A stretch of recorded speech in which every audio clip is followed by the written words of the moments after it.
We are here today at China Home Life exhibition in Dubai with Naveen from logistic company iMile. And we have a few questions for you today. The first one being, how would you describe what is the current situation of logistics in the Middle East right now? What are the main challenges that foreign companies encounter when they enter the market, and one is in general the current situation of the logistic industry at the moment here? All right, let me try to connect the dots between China and the Middle East. So, I'm going to speak about some of the common issues which the Chinese e commerce players face. First of all, the inventory management.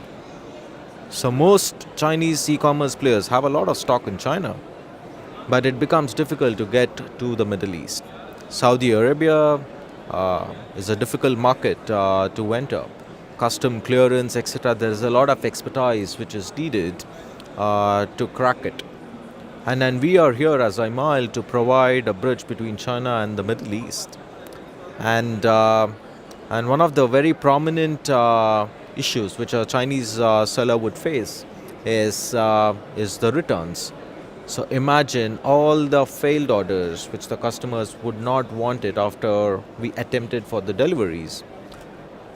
What would we do with those particular orders? Most Chinese, and it's exactly complicated to move these orders back to China. First of all, it's very expensive, and it's a lot of hassle. The Chinese government does not promote a lot of imports, so it becomes a lot of it's difficult. What we do is we offer return solutions. So what we can offer is fulfillment solutions where these orders are kept in our warehouses. Right? We converted them into a stock model. Any new customer who is placing an order online and we can do the fulfillment. We will pick from the shelves, pack it because the items are brand new, right? They were never used or delivered to any customer, and we complete the delivery. This is one of the most prominent or the most important things which a Chinese e-commerce player would prefer in a logistics service provider here in the Middle East. Apart from this COD market, COD in China, 99% it's prepaid, right? The market is mature to understand about the online or the digital payment mechanisms. Here in the Middle East is almost exactly the opposite. So we have more than 95% of the customers relying on COD, cash on delivery. It's a lot of hassle, especially a logistics player in the market to collect like millions of dirhams or Saudi riyals to collect it and then to remit it back to the seller. This is a challenge. We are here as iMile to bridge all of these challenges, and we are the complete one-stop solution provider to have to take care of all the sellers' hassles. So you brought some very interesting points. Of course, the cash on delivery issue is a very strong one. It's a very peculiar of the area. So that's one of the reasons why it's very important to work with local players that know what to do and where to go. And speaking of which, how do you see the competition right now? Are there many players that are entering these markets? Are there traditional players that are like evolving and try to, enter and get some shares of the market? And recently, Amazon, announced that they're gonna open, and Amazon was already doing a pretty good job. And in the future, there is a possibility for them to open FBA here. So what will be your strategy to differentiate, to keep on differentiating, and what do you think about the situation of the competition at the moment? Well, there are two facets to your question. One is e-commerce players, competition between the e-commerce players themselves. There are a lot of e-commerce websites flourishing in the particular region. Chinese e-commerce player are the number one in Saudi Arabia. So Saudi Arabia is a different market altogether. There are not major local e-commerce players, but a Chinese e-commerce giant are pretty big in Saudi Arabia. However, in UAE, it's quite different. There are some local presence of the local players of e-commerce. We have Souk, which was recently taken over by Amazon. We have Awok, we have Noon.com, and we have quite a lot of e-commerce players. The competition is certainly flourishing, and what we believe is something which I referred in terms of the economy. Some of the stats which, according to certain research papers, states that by 2021, the entire e-commerce industry is going to touch or cross $48 billion, and that's massive, right? That's massive, and it was probably around 20s 5 years ago. So within a span of 5 years, it's going to double or be more than double. And coming to logistics players, of course, there are a lot of traditional logistic players who still have their own paper sheets to do their deliveries. They have been there in the market, and they will continue to exist for some more time, I guess, because they have their infrastructure, especially they are big in terms of the size of the fleets, etc.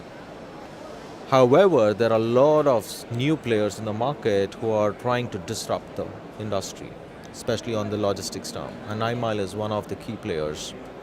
We embrace technology. We believe in having an order to be delivered to the end customer, hassle-free, with limited touch points. Some of the unique technologies which we have is route optimization. We have a text to GPS converter backend, so we do not have to call a customer like a traditional logistics provider does. We don't have to send an SMS to ask for the customer's location. We can do the conversion of text to GPS all by ourselves. That's what makes us different right now.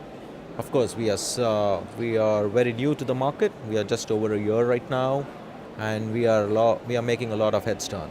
Yeah, I mean, this is very interesting, and to see how technology can work in order to satisfy the customer even more, which is like, I think, the number one need that all companies are looking for now, and we discussed a lot about that today. My next question is more a general question about, are you familiar with the One Belt, One Road project from the Chinese government?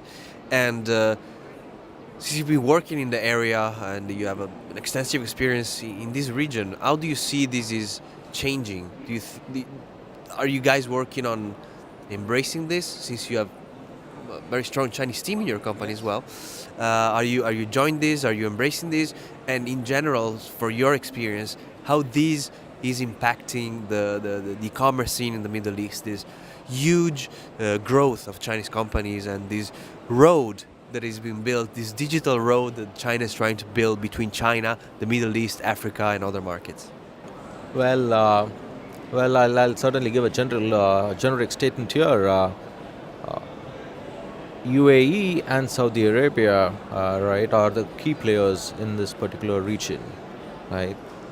There is a lot of buy-in by the leaders of these countries to embrace the One Belt, One Road. Of course, the free zones, especially within the country, is enormous. There is a lot of appetite for the free zones to take in more volume. And as we know, there are some of the major e-commerce players here.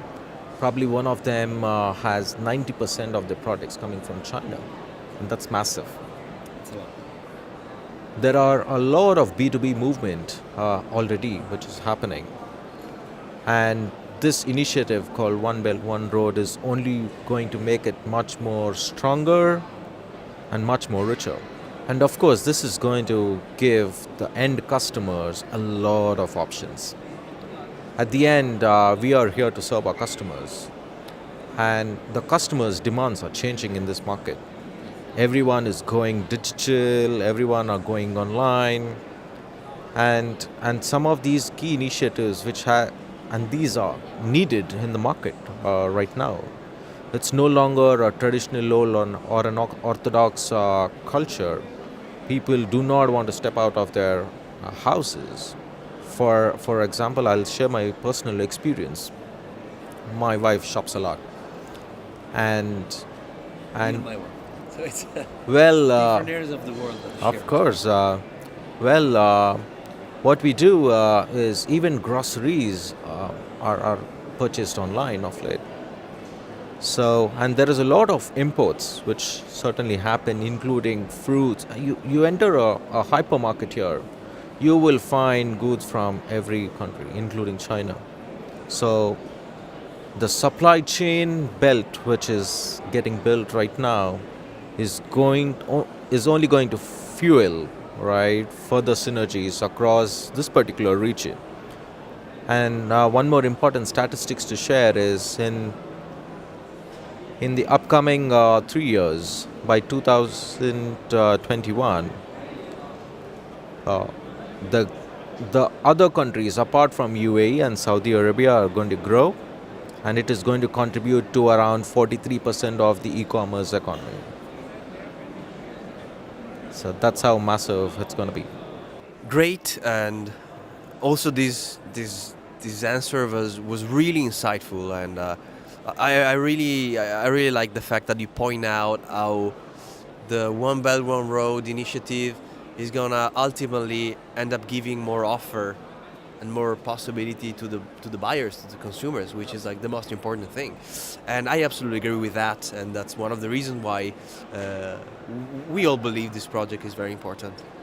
And since you've been like telling us about some very interesting statistics from 2 or 3 or 4 years on, my next question will be about the future development of iMile as a company, the future direction you guys are taking, and the future of logistics in general, and this area in general, and how is this connected with like different areas like Africa or Europe, like what are the direction both at the local level and at the integrated global level?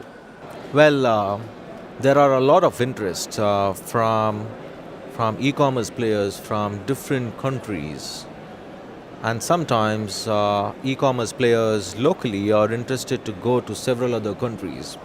So there is a lot of interest levels for all of them, including the e-commerce players and the retail players, to venture out and expand. I think uh, it's very promising. Technology is certainly going to be a game changer in the market. A lot of artificial intelligence, machine learning is coming into play. And we believe that iMile is going to be a key player in the market. Probably we will be number one soon in terms of technology.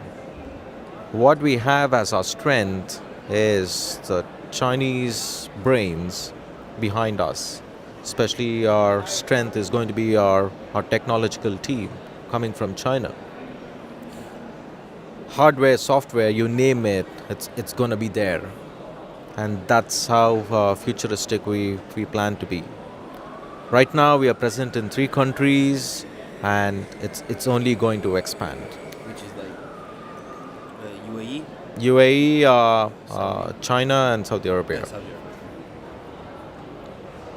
And there are a lot of interest in Kuwait, Egypt, Jordan, Oman. There are a lot of interest, and there are players who are willing to grow along with us in this particular region already. And we look forward for this growth and expansion. So like the whole Middle East, like and the North Africa area is like a Absolutely. very important area to expand. Absolutely. Absolutely.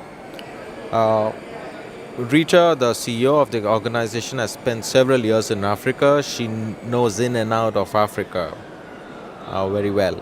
So our objective is to first capture the Middle East and then enter into the Africa region as well. Great, great. Thank you very much for your answers. Really insightful and really capable of like giving the idea of how important is Middle East and how strategically important is to understand how things work is in the Middle East in order to get access to a series of other more markets that will be very, very important in the future, especially related to the One Belt One Road project, which of course Africa is a huge part of it. So thank you very much again, and 再见.